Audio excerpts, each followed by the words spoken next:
My father was a technician. 8 years ago, he passed away. My family was never really the same after that. Mother was director of the company back then. She focused all of her energy on making the Rhineford Group even bigger. She used to treasure our family, but after that, it's like she could barely spare a thought for us. Oh. She did seem like a talented businesswoman when we met her. Well, more than talented to run the Rhineford Group.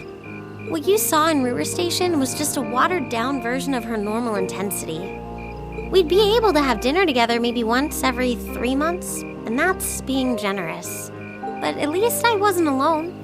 Grandfather and Sharon were always there for me. That's how it was, huh? I guess you've known Sharon for a long time then. Yeah, my mother hired her about 7 years ago. Being a Rhineford and all, I never had many people I could really call friends when I was young.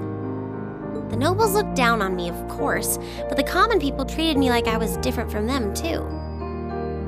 At least with my grandfather and Sharon around, I never felt totally alone. Grandfather introduced me to all kinds of different hobbies, like horseback riding and playing the violin.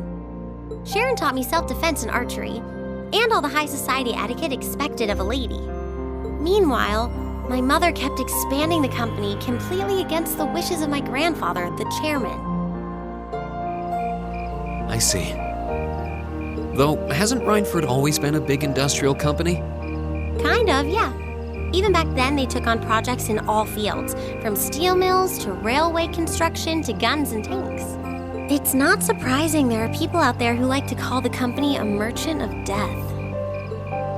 I can't say I completely agree with that side of the company, but I've never felt embarrassed or ashamed about it. But a few years ago, the Rhineford Group finally went too far. What do you mean? Those 2 railway guns set up in Gorelia Fortress on the eastern edge of the Empire? You know about those, right? Yeah, I've heard of them. They're supposed to have the longest range of any orbital cannon in the world. I've only seen their spec sheets, but the destruction they're capable of is terrifying. Erebonia's still fighting with Calvert over Crossbell, and those guns are capable of targeting any point in Crossbell State.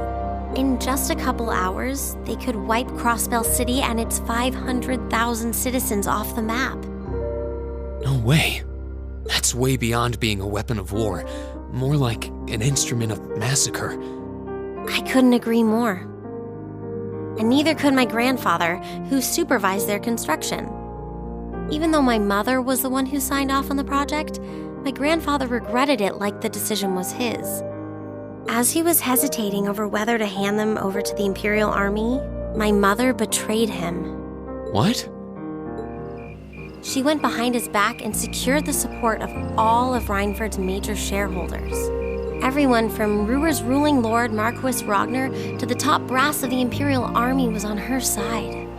In the face of such overwhelming pressure from all sides, my grandfather was forced to capitulate.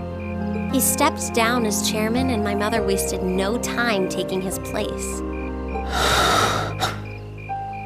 That's when my grandfather decided to leave the company entirely. And me. I thought I'd at least have Sharon on my side, but she just did whatever my mother told her to do. It's been 5 years since then already. Oh.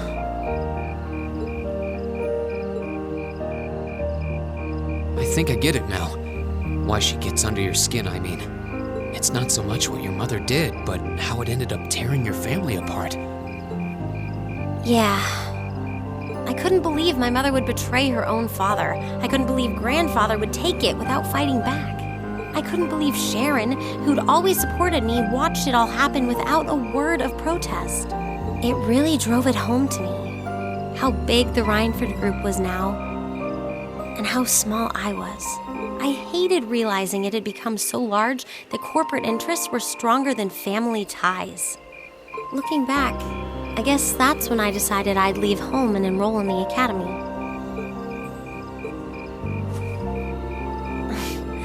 Even when I ran, I couldn't go far enough to escape my mother's shadow, or the Rhineford name. then I come here and find my grandfather happily enjoying a whole new life without a care in the world. When I stepped outside, I was feeling so lost, so frustrated, wondering what I'd been doing all this time. But it's kind of strange, you know?